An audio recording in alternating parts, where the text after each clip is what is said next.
Hi guys, Julianne here. I'm the founder of Creative Nature, and today I've been tasked for our Halloween Bakeoff to make this cake, and I was challenged by Philippa in our team, and it's a little ghost cake. And what I'm going to do is, because it's a little bit tricky, I need to get quite a bit of height. I'm going to use one of these bowls to get that height, and to do that I'm going to make 2 banana breads, because 1 banana bread will only fill around about half, just over half, so I'm going to need to get that height. And also with the structure, I found that banana bread really does bind well, and it's fantastic for being able to make cakes exactly the way you want them. So yeah, 2 banana breads it is. So to start with, I need to mash up 3 ripe bananas.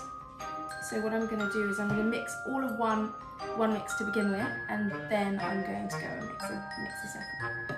And what I tend to do is I mash them in the skin first, because it just makes it a little bit easier, especially when you're doing it with a fork. It ends up being quite tough, or an arm workout if you want it. So in they go. And always try and use ripe bananas if you can.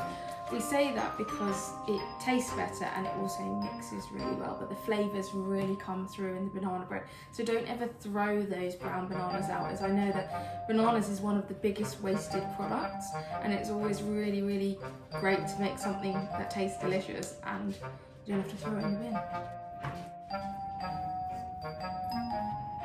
So I tend to add all the wet ingredients together first, and then add the mix to it. So the next thing we are going to add is the dairy-free spread.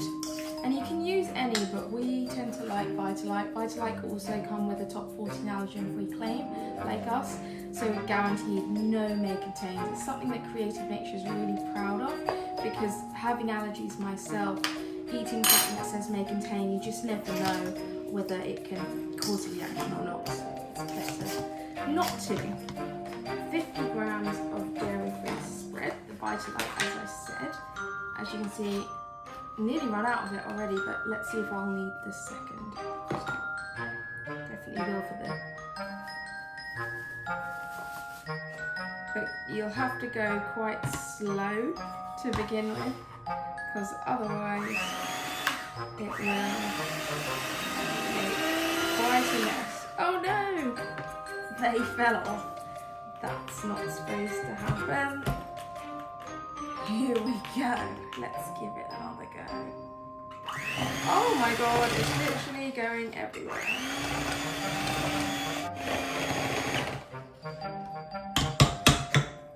Right. And that is one of the banana breads. Oh, I need to do the second one.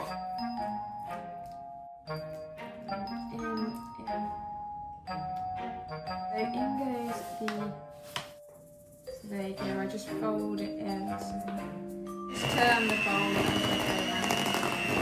I am now going to just quickly grease this bowl with a little bit of oil. You can do it with anything you want, dairy-free spread again, or fry light, or I'm just going to use it without vegetable oil, and so that the cake doesn't stick to the side and I don't struggle getting it out, because I need to make sure this comes out smoothly, mainly because, as I said, I need that height and I need to be able to carve it in a position and shape that I need. Just put it. Halloween is one of my favourite times of year as well.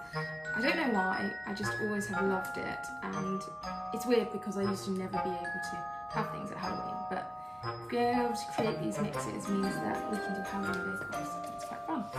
So in the mix goes now, so just do like that. Because it's quite a lot of mixture, it's a double mix, we're going to probably put it in for an hour, maybe a little bit longer. What I'm going to do is put it straight in, and then I'll be taking out, covering it to make sure it doesn't burn. Ooh, burn on the top. Okay, and there you have it. There is my mix ready to go in, made from just this banana bread, 3 large bananas and dairy-free spread. In it goes. Quick thing, I preheated the oven to 180 degrees before I put it in as well. So preheat your oven and make sure it's at the right temperature before you put it in. See you in a little bit for the decorating. So we're back, and the product is all baked. So I've got my banana bread here. So yeah, that was 2 mixes of banana bread, and then I decided I would actually add in one mix of sticky toffee to make a little round dome. And the sticky toffee, all you need is applesauce, 50 grams of it, dairy-free spread, and some plant-based milk. And you can use any plant-based milk you would like. So now I'm going to start carving the mix. Let's see how well it's going to go. So what I want to do is I want to be able to create this sort of flat bottom here so that I can stick this one on top of this one, so like that. Oh, one bit fell out already. It's not so great. But so I'm going to stick those 2 on top of each other, so I need to make them like as flat as I can, and then after that I'm going to start shaping round these areas to make that sort of ghost shaped dome, because that is a little bit too flat, so I need to shape it a bit. So to do this, I am going to just put this one over there, and then I will use this one.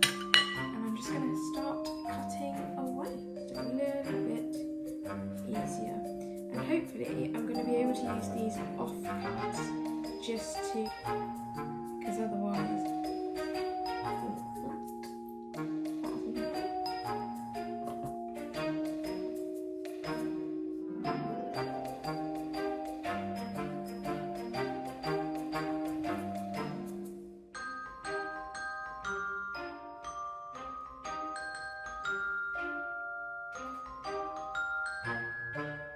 okay, so just putting on the buttercream here, and now I'm going to just going to put these cocktail sticks in so that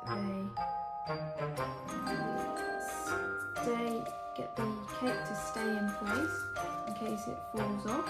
But always remember then to let your guests know that there's cocktail sticks in it, otherwise they will get hurt. So here we go. So just put that on top like that. What I'm going to do is just smooth around the edges, just so that these bits get filled in as much as possible. I'm now going to make the body of the ghost, and I'm going to be putting it onto here. So I've put some icing sugar down. It's just so that it doesn't stick to the table, let's be honest. And then I'm going to start rolling it out. And what I think I'm going to do is make a big enough piece and then cut round the edges, because I don't know another way to do it. So what I'm going to do is just add, see that? Let's check. No, so that would only cover one half. So I'm going to need to put a lot more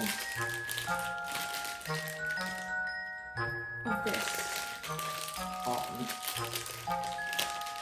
But I don't think Matt needs white for his cake, so hopefully we will be okay. So I've now put the white icing on top, and then what I've done is use these pens to do the face of the ghost, and I've used a little bit of food colouring. I don't really like using food colouring, but I've just done that to make the pumpkin a little bit orange, but bear in mind you'll see little bits of orange on this. If you want to make sure that that doesn't go on your ghost, what I would say is put the food colouring on, put it in the fridge, let it be for around 10-15 minutes, and then put it on. I don't have time, as this is a time task, so that's why I've done it like that. Okay, so I am nearly done. I have done the hat now, molded to icing, and then put the spider's wig on, which I used like a pen, and yeah, molded everything else. And I just got to put the wings on, and